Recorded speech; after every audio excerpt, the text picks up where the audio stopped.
নরসিংদীর মেহেরপাড়া ইউনিয়নের সাবেক চেয়ারম্যান ও ইউনিয়ন আওয়ামী লীগের সভাপতি মাহবুবুল হাসানকে হত্যার ঘটনায় এজাহারভুক্ত ২ নম্বর আসামি রাসেল মাহমুদকে গ্রেপ্তার করেছে নরসিংদী জেলা গোয়েন্দা পুলিশ। গতকাল দুপুরে বাংলাদেশ থেকে পালিয়ে যাওয়ার সময় কাতার এয়ারপোর্ট ইমিগ্রেশন পুলিশের সহযোগিতায় তাকে গ্রেপ্তার করা হয়।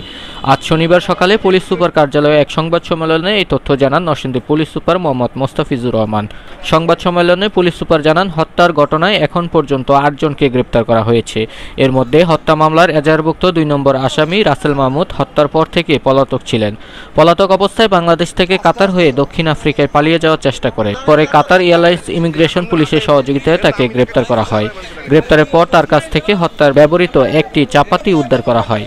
গত ২৮ মে রাতে নিজ কার্যালয় থেকে বাড়ি ফেরার পথে মেহেরপাড়া ইউনিয়নের সাবেক চেয়ারম্যান ও ইউনিয়ন আওয়ামী লীগের সভাপতি মাহবুবুল হাসানকে কুপিয়ে ও গুলি করে হত্যা করে আসামিরা। হত্যার ২ দিন পর নিহতের ভাই ২২ জনের নাম উল্লেখ করে অজ্ঞাত আরও ১০ থেকে ১৫ জনকে আসামি করে মাধবদী থানায় একটি হত্যা মামলা দায়ের করেন।